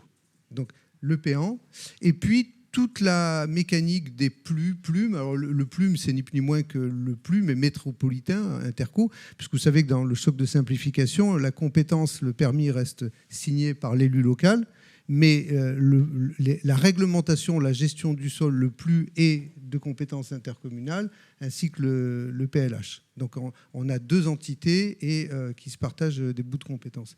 Donc la réglementation, si par exemple nous on a enlevé entre le dernier plume et ce nouveau plume, on a enlevé toutes les zones en 2AU, sauf 2. Une pour faire une école et une autre pour un petit lotissement qui était déjà bien engagé. Ça veut dire quoi? Les zones 2AU, ce sont les zones où vous dites au tissu industriel, où vous dites aux habitants, vous dites aux promoteurs, c'est pas encore constructible, mais dans la stratégie de la ville, dans les 10 ans, grosso modo, ce sera constructible. Et donc là, on vient de faire marche arrière et de retirer tout ça. Et quand je faisais le bilan pour préparer, que je regardais en consommation d'espace, tous les espaces naturels ont été consommés entre 2009 et 2020, sauf les zones humides, où on a plus de zones humides au sortir en 2020 qu'en 2009. Justement avec ce jeu des 2AU. Et puis dernier point, tu l'as dit rapidement, mais si on a le temps, on y reviendra. Le point le plus fort de la stratégie pour un DG, et de partager avec ses élus, c'est, puisqu'on n'a pas de compétences clairement identifiées, alors on va essayer de faire basculer la question de la transition avec ses deux pieds, biodiversité et carbone. Alors Didier m'a dit, tu ne m'emmerdes pas avec le carbone, on en parle tout le temps, donc biodiversité. Bon, il y a quand même deux pieds. Alors, celui de la biodiversité, c'est de le faire passer du statut d'opportunité au statut de bien commun. Ça a été dit à 2 reprises. Et pour nous, dans notre langage, ça veut dire beaucoup, et surtout, ça va ensuite entraîner une mécanique, toute une architecture de décisions politiques qui vont basculer de l'opportunité au bien commun. Alors, on pourra développer si vous voulez, mais voilà, c'est ça les 3 points principaux à ce stade pour la première question. Merci beaucoup Franck. On va passer à la deuxième question si on trouve la zapette. La deuxième question, c'est aujourd'hui, quels sont les freins et les leviers pour justement massifier l'engagement des territoires et mobiliser les entreprises? Donc on a effectivement vu qu'il y avait un certain nombre d'entreprises qui s'étaient engagées officiellement pour la nature à travers les dispositifs de l'OFB. On a mesuré, on sait combien il y a de communes en France. Voilà. Comment on fait pour passer de quelques dizaines, centaines, voire milliers à un dispositif beaucoup plus large? Qu'est-ce que vous voyez comme frein? C'est le moment, parce qu'il y a des oreilles qui nous écoutent. Donc on peut peut-être les identifier et ensuite y travailler. Ces freins et ces leviers possibles, à la fois au niveau des territoires et dans cette interaction avec les entreprises. On peut redémarrer avec Maud. Du coup, moi, je vais plutôt axer entreprise. De par mes missions, moi, de ce que j'ai pu voir, moi, ça fait 4 ans que je suis sur ce sujet-là. Comme je le disais en introduction, on a beaucoup focalisé la biodiversité. Enfin, en tout cas, d'un point de vue personnel, je trouve que la biodiversité, aujourd'hui, elle est beaucoup vue par les grandes entreprises et on a vraiment oublié les TPE, PME, ETI. ETI, peut-être aujourd'hui, ça commence à prendre... voilà, ils commencent à en prendre compte parce qu'il y a le réglementaire aussi qui arrive. Parce qu'il y a 4 ans, il n'y avait pas de réglementation. Donc c'est vrai que mon sujet, quand j'échangeais avec les entreprises, je disais, vous allez être précurseur sur la biodiversité. Mais souvent, la question qu'on me posait, c'est, OK, très bien, je vais sur la biodiv, qu'est-ce que ça me rapporte? Je caricature, hein. Il n'y a pas de... Mais c'est vrai, aujourd'hui, une entreprise, un directeur d'entreprise ne connaît pas forcément la biodiversité. Il ne sait pas par quel chemin commencer, comment on l'accompagne, vers qui il se tourne. Donc voilà, j'ai un peu ce rôle d'aiguillage, de dire, bah voilà, si vous voulez aller sur... Il y a deux échelles au niveau d'une entreprise. Si elle veut vraiment s'engager en faveur de la biodiversité, on va avoir la chaîne de valeur et puis le foncier. Donc on axe beaucoup sur le foncier aujourd'hui parce que c'est quelque chose qui est visible, quelque chose qui peut être vu par les salariés, on peut les sensibiliser là-dessus, on peut faire venir des associations environnementales, enfin voilà, c'est quand même assez visible. Après, la chaîne de valeur, c'est plus expert. Aujourd'hui, les freins, enfin, de ce que je peux le voir, c'est le manque d'accompagnement, que ce soit technique ou financier. C'est pour ça que je posais la question en introduction. Suite au diagnostic, qu'est-ce qu'on met derrière comme moyen? Aujourd'hui, je suis sur ce sujet à 100% au niveau de la région Pays de la Loire. Dans les autres régions, il n'y a pas forcément ce poste-là pour accompagner les entreprises. Il faut bien les aiguiller. Je parle aussi d'accompagnement financier pour une TPE-PME. Aujourd'hui, elle n'a pas les ressources en interne pour mettre en place un diagnostic, une politique. Si elle fait un diagnostic derrière une politique, qui est-ce qui la met en place? Qu'est-ce qu'on met comme moyen? Enfin voilà, il y a toutes ces questions-là qui se posent derrière. Donc aujourd'hui, voilà, moi, le frein que je vois en majorité, c'est le manque d'accompagnement, que ce soit technique ou financier. On parlait du dispositif entreprises engagées pour la nature. Donc Sébastien l'a présenté en introduction. Ils sont en train de le refaire justement pour le territorialiser. Il y a un projet aussi de financement de diagnostic biodiversité. Donc c'est dans la bonne voie. Ça a été entendu. Il faut vraiment territorialiser ces outils-là et mettre des moyens derrière. Enfin, voilà, moi, c'est ce que je vois aujourd'hui. Et puis pouvoir aussi accompagner les entreprises, les structures telles que Openland, mais je pense aussi à d'autres réseaux d'entreprises ou des associations environnementales ou des bureaux de conseil. Enfin, voilà, tout ce qui gravite autour de ce sujet-là. Si on veut y aller, il faut mettre les moyens et il faut donner les moyens aux entreprises d'y aller. Elles ne pourront pas y aller toutes seules. Merci beaucoup. Pascal, est-ce que vous pouvez compléter sur... vous qui êtes j'allais dire, encore plus sur le terrain, qu'est-ce que vous voyez comme frein ou comme levier potentiel ? Ouais, je rejoins Maud effectivement sur le fait que aujourd'hui, quand on prend la façon dont les entreprises prennent en compte, je dirais, le sujet de la transition écologique, on a des niveaux encore de maturité très différents entre le climat et la biodiversité, pour une raison aussi qui est qu'aujourd'hui, les entreprises ont une offre d'accompagnement sur le climat qui est plus structurée. Si je prends par exemple les offres BPI, notamment sur tout ce qui est DIAC, décarbonation, etc. Bon alors, BPI et l'OFB travaillent sur un DIAC biodiv, donc ça c'est super. Voilà. Donc il y a déjà ça. Mais au-delà, enfin déjà avant de l'acte de dire je vais faire un diagnostic, etc., il y a la question de comment je comprends en quoi est-ce que cet enjeu de biodiversité a un impact sur mon activité, mon modèle économique, etc. Pourquoi, en fait, en tant que chef d'entreprise, j'ai besoin de prendre ça en compte. Pour moi, il y a plusieurs leviers. Il y a déjà le levier de... il y a de plus en plus aujourd'hui, on parle de plus en plus aujourd'hui de questions de transition écologique, etc. Mais il y a le levier de dire, ouais, mais enfin bon, la biodiversité, c'est le territoire dans lequel vous vivez, le territoire dans lequel vos salariés vivent, et en quoi est-ce que vous l'impactez, quel est le lien que vous avez avec. Et notamment pour des entreprises type PME ou entreprises familiales, etc., où il y en a une inscription forte dans un territoire, ça, c'est des leviers de sensibilisation. On l'a vu avec le livre blanc Regenerate. J'ai beaucoup de chefs d'entreprise qui sont venus en me disant on n'avait pas conscience, on n'avait pas compris, en fait, quel était l'état des lieux de l'état biologique des cours d'eau à côté de chez nous, par exemple. C'est des choses qui paraissent dingue parce que les informations sont là, il y en a plein, des diags, franchement, il y a tout ce qu'il faut, mais je pense qu'il y a un effort aussi de comment est-ce qu'on crée un dialogue sur des indicateurs qui soient territorialisés. Ça, c'est une première chose. La deuxième chose, c'est bien de parler de transition écologique, de RSE, etc. C'est encore mieux de mesurer ce que font effectivement les boîtes. Et je trouve que voilà, des dispositifs comme Entreprises engagées pour la nature, ça va vraiment dans le bon sens. On a aujourd'hui, comme tu disais, une réglementation CSRD qui va venir mettre un peu aussi de structures, ou en tout cas d'indicateurs qui vont demander aux gens de se mobiliser dessus et donc de se mobiliser sur la biodiversité. Donc finalement, la contrainte, elle va aussi un peu pousser.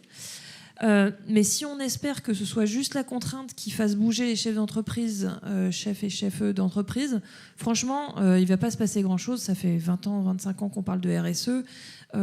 Si on avait vraiment transformé le monde économique avec la contrainte, on le saurait. Donc la dernière chose, c'est que pour moi, aujourd'hui, il y a une vraie réflexion sur les modèles économiques. En quoi est-ce qu'aujourd'hui, l'économie, c'est une économie extractive et volumétrique qui est en train de défoncer la biodive, les services écosystémiques, etc. Donc, si on ne le dit pas, si on ne pose pas cette question du modèle économique, en fait, on est à côté. On va faire des mesures qui sont cosmétiques. Donc, la question, c'est comment est-ce qu'on arrive à poser cette question du modèle économique, donc au-delà de la chaîne de valeur et du foncier, en quoi le modèle économique y vient ou pas impacter la biodiversité.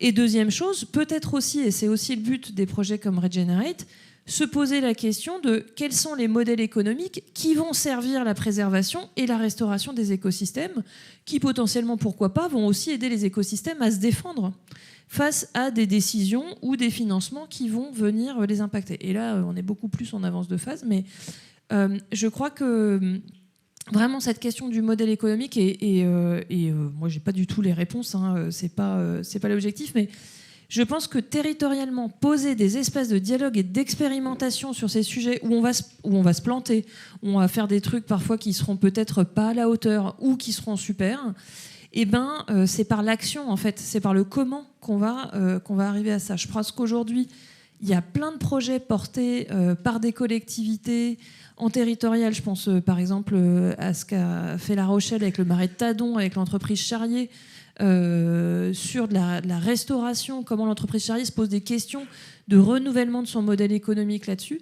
Ça, c'est des cas intéressants à regarder en se disant, économiquement, pour la boîte, ça veut dire quoi ? Ça veut dire quoi de faire muter les compétences de ces salariés qui sont aujourd'hui des acteurs du BTP, etc. Ça veut dire quoi en termes de modèle économique ? Et qu'est-ce que ça met comme chemin possible pour d'autres ?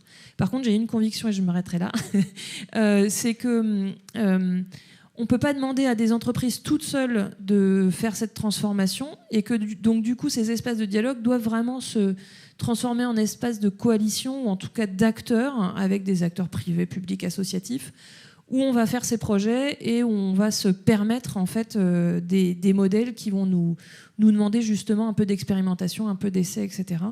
Un peu de démonstration. C'est ce qu'on essaye de faire avec le projet Regenerate, puisque la deuxième étape, c'est de créer un studio de projet basé non pas sur les besoins du marché, mais les besoins des écosystèmes. Et voilà. Et donc, moi, je pense que les entreprises, quand on en parle de biodiversité, il y a un premier truc qui est de dire « Ouh là là, ça ne me concerne pas ». Et puis, une fois les gens ont commencé à comprendre qu'il y a des enjeux de dépendance, puis qu'il y a des enjeux de risque aussi, parce qu'on n'a pas beaucoup parlé d'adaptation, mais ça va venir assez vite quand même. Et bien là, on commence à leur parler, mais il faut vite aller sur le modèle économique, faire du foncier. Je suis super d'accord. Nous, on a débitumé notre parking à la mano. On a des clients qui font ça aussi avec des mini-forêts urbaines et tout. Enfin, on rigole bien, c'est super sympa. Mais voilà, il faut aller un peu plus loin. Très bien, merci. Ça me fait penser à ce qu'écrivait Bruno Latour, le fameux territoire où l'on vit et dont on vit. Et je pense que c'est une belle leçon. La raison d'être d'Open Land, c'est réparer la terre, en hommage à Bruno Latour. Arnaud, les freins, les opportunités. Les freins. En 5 minutes, hein, bien sûr. Oui, bien sûr, oui. Alors, j'espère. Non, mais c'est pareil. J'ai envie de commencer aussi dire, tiens, quelle question, mais combien d'espèces vous connaissez ? Combien vous pouvez nommer ? Entre les hirondelles, les martinets qui vont bientôt... Ça y est, les premières hirondelles sont arrivées en Isère, mais les martinets, de savoir distinguer les arbres qui sont dehors. Voilà. Donc on est dans cette dimension, je pense que, comme je disais tout à l'heure, c'est que si on ne le nomme pas, ça n'existe pas. Et il se trouve que moi, par exemple, je connais toutes les marques de voitures. Ça ne m'intéresse pas, mais je les connais, parce que c'est culture générale. Mais en matière, là, il y a un véritable enjeu, c'est que justement de pouvoir dire, tiens, au fait, qu'est-ce que c'est ? Et quand on sait que, là, vous avez peut-être entendu parler, il y a Bruno Gary qui était gestionnaire d'une forêt, d'une réserve naturelle, qui est parti de la Massane, des Pyrénées, qui est arrivé au muséum ce week-end. Ils ont recensé 40 000 espèces sur 300 hectares. 40 000 espèces. C'est un des rares lieux au monde où on est allé aussi loin dans la connaissance de la biodiversité. Donc, moi, j'en étais dire, oui, en Isère, on en a 10 000 espèces. Donc, quand on dit, voilà, alors c'est vrai qu'on s'intéresse aux espèces, aux oiseaux. En gros, moi, en Isère, on va dire, il y en a 50, 80 espèces nicheuses. Mais après, ce qui est aussi intéressant que vous sachiez, et puis en tant qu'entreprise, c'est que quand on s'intéresse à la biodiversité, c'est énorme. Mais il y a des outils qui nous permettent, comme les zones naturelles d'intérêt écologique, faunistique et floristique, c'est un réseau. Donc, allez voir si vous avez une SNIEF près de chez vous.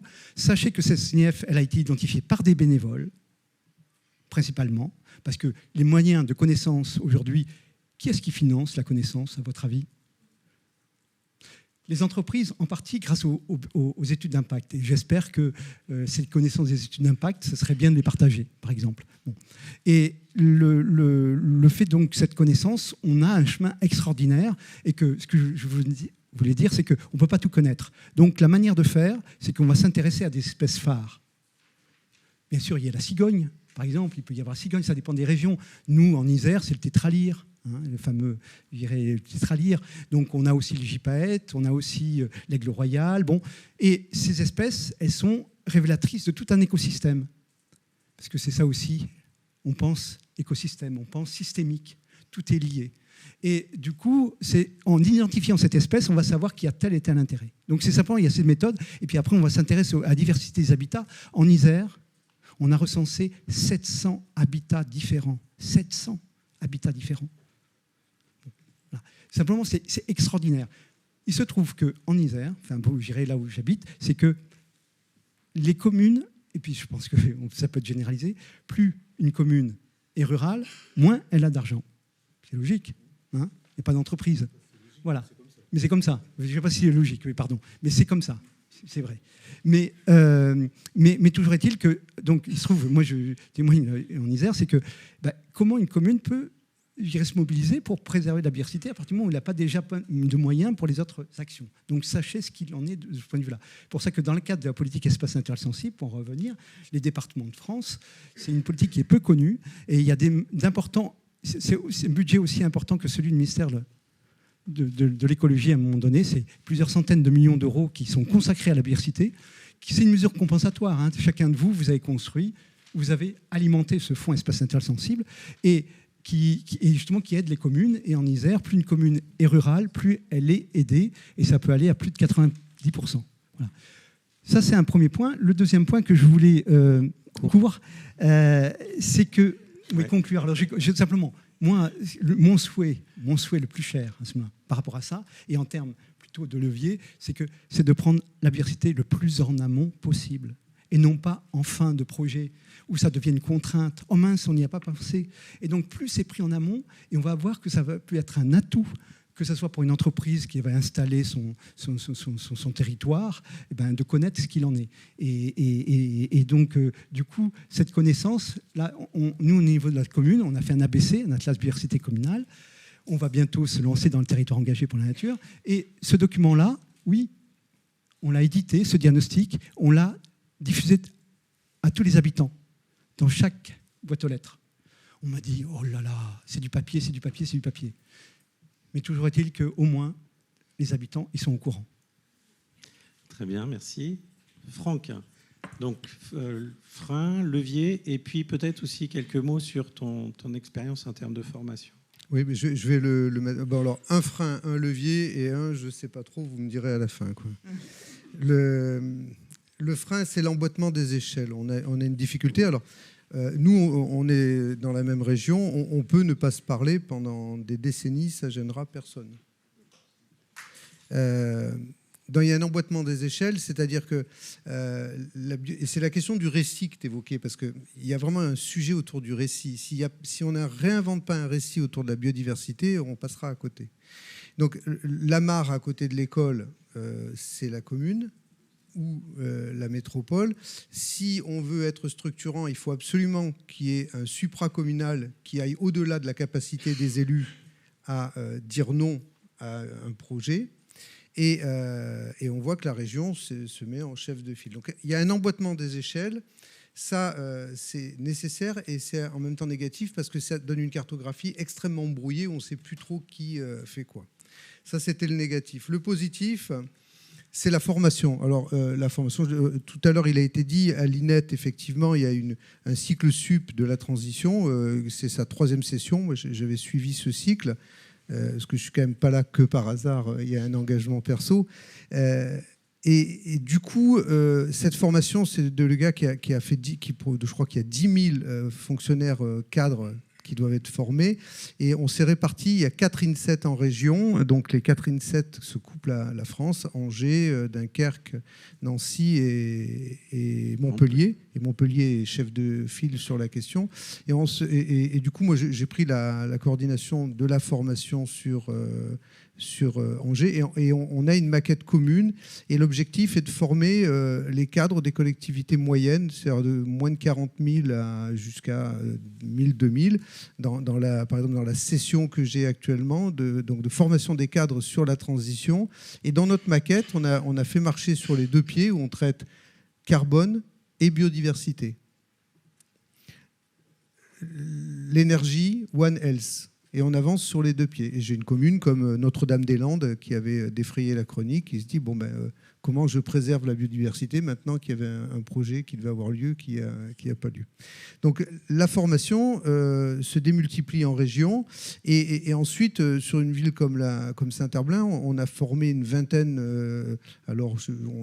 pour les mots, nous aussi, on est capable, ambassadeurs, enfin bon, voilà, tout ça. En gros, une vingtaine de collègues qui sont sur leur temps, ont accepté de venir, se sont formés, et c'est 1300 agents qui sont formés sur les grands enjeux et après avec des outils, alors que ce soit Horizon décarboné ou d'autres outils, on se pose la question de la fresque du récit, etc., mais qui sont formés. Donc vous voyez, il y a un effet démultiplicateur qu'a engagé le CNFPT où il ne faut pas désespérer, beaucoup de cadres vont être formés. Ça, c'était le point positif. Et le point dont je ne sais pas bien, je sais pour un fonctionnaire qu'il est positif, c'est la réglementation. Je prendrai l'exemple, alors on a dit le PAN, mais le ZAN, on voit que ça protège et c'est nécessaire. Et en même temps, je vois beaucoup en ce moment de grands opérateurs ou des opérateurs locaux sur le logement, donc sur le bâtiment, qui posent l'outil et qui me disent j'ai la capacité, j'ai un peu de réserve, je vais faire le dos rond. J'attends que ça se calme, qu'ils reviennent à la raison et qu'on vire ces règles. Pourquoi ? Parce qu'il y a beaucoup d'opérations qui sont plus en capacité de sortir. Et elles sont plus en capacité de sortir. Le gros danger, c'est si on continue et si on va jusqu'au bout de l'opposition biodiversité, logé. Logement social, biodiversité. C'est pour ça que c'est important qu'ils puissent faire référence au livre. Et en fait, aujourd'hui, pour éviter de sortir de cette impasse, il y a la question du modèle économique. Une ville comme Saint-Herblain, on a des zones énormes mais qui sont artificialisées, qui sont peu denses et qu'on pourrait transformer. Sauf que ces zones ne sont pas des friches. Elles sont très rentables. Je vous parlais d'Atlantis, je pourrais vous parler de la route de Vannes. Ce sont des zones qui sont extrêmement rentables. Et donc, on n'a pas le modèle économique de la ZAC à papa où on arrivait et on disait on viendra faire les équipements publics. Un chiffre pour vous donner un ordre d'idée, sur une entrée d'agglomération qu'on appelle la route de Vannes, on vient de lever le crayon avec plus de 30 millions d'équipements publics, donc de déficit potentiel. L'État a mis 27 millions pour régénérer toutes les entrées de ville de France. Vous voyez l'échelle. Et donc là, ce dont il est question, c'est de faire des pistes cyclables, faire des espaces verts, renaturer, faire des alignements, faire des arbres d'alignement, refaire des squares là où on a des parkings, refaire de la ville avec des aménités de ville qui intègrent de la biodiversité. Et là, la question du modèle économique est fondamentale parce qu'on ne l'a pas. Et tant qu'on ne l'aura pas, on risque d'aller dans quelque chose de plus que stérile, de dangereux, d'opposition entre des politiques publiques qui ont leur légitimité toutes les deux. Très bien, merci beaucoup pour ces témoignages et ces réflexions. Bon, là, on a lancé et ouvert un débat très riche, très fécond. Moi, je trouve vraiment très, très important ce que vous avez mentionné sur la question d'avoir des récits communs où la nature n'est pas vue comme menaçante ou alors au contraire absente, soit menaçante, soit absente. Et on voit qu'il faudrait aussi que les cinéastes s'y mettent, les romanciers s'y mettent, les artistes. Enfin, il faut que cette transition soit culturelle. Et Louis Albert nous montrera ça dans le cabinet de curiosité. Ce qui est intéressant, c'est que ce qu'on se dit là, c'est en train de germer et d'essaimer un peu partout au sein de la Convention des entreprises pour le climat. Vous avez parlé de l'initiative de l'UMIA. Et il y a plusieurs lieux de recherche qui sont en train de pousser ces questions. Mais vous voyez bien qu'entre la modestie qui est faisons simple et on aura d'heureuses surprises, on n'a pas besoin d'1 million, et à côté de ça on dit changeons les modèles d'affaires, on a du mal un peu à stabiliser notre discours en biodiversité. On n'est pas comme les spécialistes du carbone qui avons créé un marché, qui ont mis des métriques. Il faudra peut-être qu'à un moment donné, on arrive à avoir des éléments de langage pour savoir ce que l'on veut faire auprès des décideurs. Merci beaucoup, Vincent. Merci aussi à vous quatre pour ces témoignages. Merci. C'est très intéressant.